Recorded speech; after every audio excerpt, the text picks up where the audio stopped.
Hi, hi, hi! Hello! Ayan mga kapobre, magluto tayo ng simpleng luto ng gulay. Inuna ko mga kapobre ang paggisa ng bawang. So mga kapobre, request ito ng aking isang followers na wag ko raw bilisan ang aking pagluto ng simpleng gulay, simpleng pagluto. Pasensya na po sa mga nagrereklamo na mabagal daw ang aking video.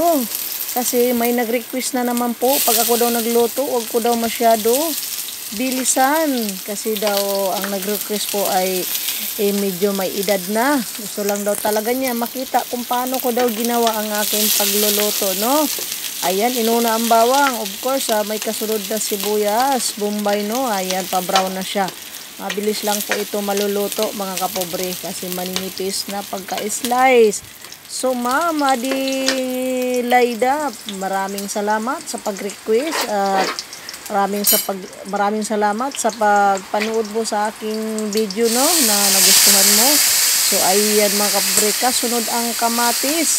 Kamatis, pangpaganda ng kutis.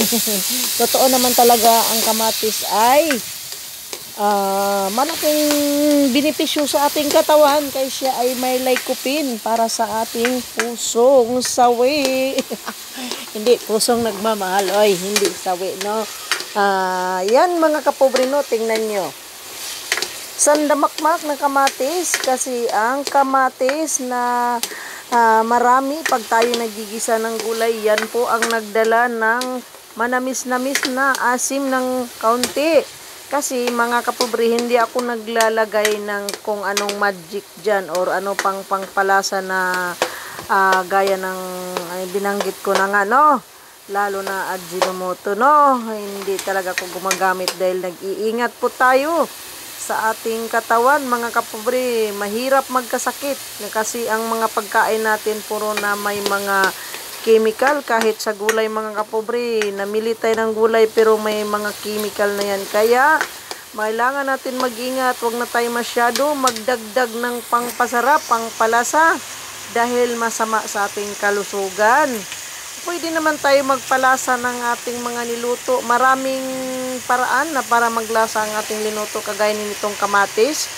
Napakasarap niyan. So mga kapobre, nilagay ko na yung aking kalabasa at saka yung karabansos, o sinasabi sa amin Bisaya karabansos, sardilyas man yan sa ano, no, sa Tagalog, no. Ayan, nilagay ko na rin yung aking sitaw, mga kapobre. Simpleng lutong gulay lang to mga kapobre, no.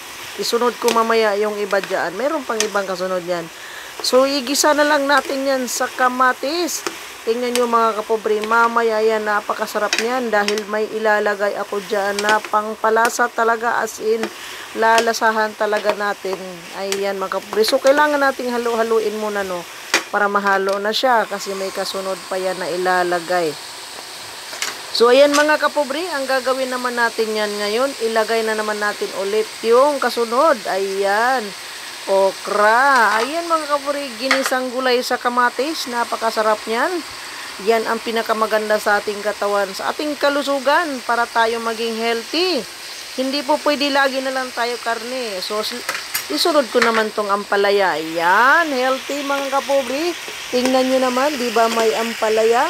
Ayan po Ma'am Adelaida, na ilagay ko na lahat, no.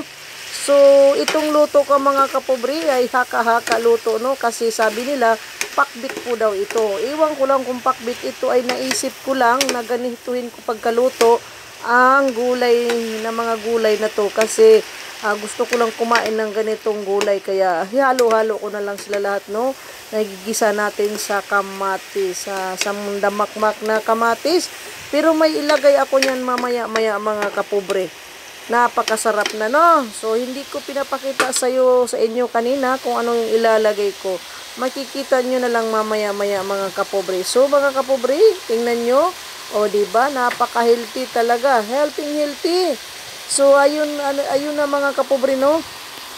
Kaya dyan sa ating mga followers, kailangan natin kumain talaga ng gulay, kasi yan ang pinaka-importante sa ating kalusugan, lalo na ang ating kulon na imbakan ng ating mga kinain. Kailangan natin pangalagaan huwag tayo masyado kumain ng mga frozen kasi yun ang masama sa ating kulon. Kailangan ang ating kulon, yan ang dapat ilalagay natin gulay. So nilagyan ko na ng tubig mga kapobre ng kaunti para siya ay maluto at lumambot na, no?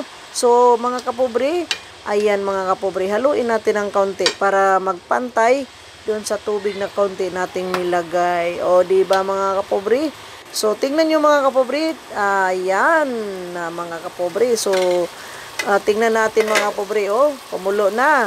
So, mga kapobre, ilagay na rin natin mamaya-maya yung pangpalasa talaga, no? Kasi medyo lumambot ng konti ang gulay.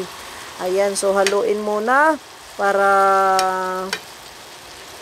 kung i-check natin kung medyo talagang malambot na. So, ayan mga kapobre.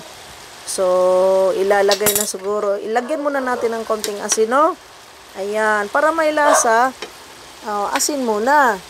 Kasi, kailangan natin ng asin konti. Huwag din masyado madami. Huwag tayo maging maalat, mga kapobre, dahil dipindihan naman natin yung ating kidney. Kasi yung ating kidney, mga kapobre, nakakaawa kasi kung tayo'y mahilig sa maalat. Kasi yung kidney natin yun ang nagsasala ng lahat ng nating kinakain. Huwag natin abusuhin ang ating kidney kasi pag nasira ang ating kidney, wala na pong kwenta ang ating katawan. Ayan mga kapobre, oh. Yan ang pinakamasarap na ilagay mga kapobre. Hinimay-himay na pritong isdang alumahan. Yun ang talagang nagdala ng pangpalasa talaga dyan. So hindi ko siya sinabay kanina. Pinapahuli ko lang paglagay para hindi siya masyado din madurog, no? Ayan, yan ang nagdala ng pangpasarap ng ating ginisang gulay mga kapobre. O, di ba? Napakasarap. Pasensya na po ay ang akin video napakabagal kasi may nag-request nga po na bagalan ko daw pagluto kasi may edad na po siya. Mahirap na daw niyang maintindihan kahit sabihin ko pang i-share. Kaya gusto din niya mabagal talaga kasi siya ay matanda na. Gusto niya magluto ng mga ganitong luto din kasi siya ay matanda na po, no? At gusto niya ng gulay. Ayan mga kapobre, luto na. Wow, napakasarap mga kapobre. So mga kapobre, habang tayo ay naghalo-halo ng ating linuto, paki-subscribe mga kapobre sa aking YouTube channel, Madam Pobring TV. Huwag nyo kalimutan i-click ang notification bell para lagi kayong updated, no? Sa aking pang mga video na i-upload mga kapobre, no? Ang aking page naman ay Madam Pobring TV din. Ayan, paki-follow, paki-share ng video, like, comment kung sinong gusto magpa-shoutout, no? Free shoutout tayo mga kapobre sa ating channel, no? Wala tayong pinipili na i-shoutout, babata man or matanda. Ilakip din ang inyong lugar kung taga saan kayo, kung saan napunta tong aking video, no? Para malaman ko kung sino pa talaga ang nanonood at nagustuhan yung aking simpleng mga video mga kapobre. Ayan mga kapobre, thank you for watching. Bye bye na po. God bless.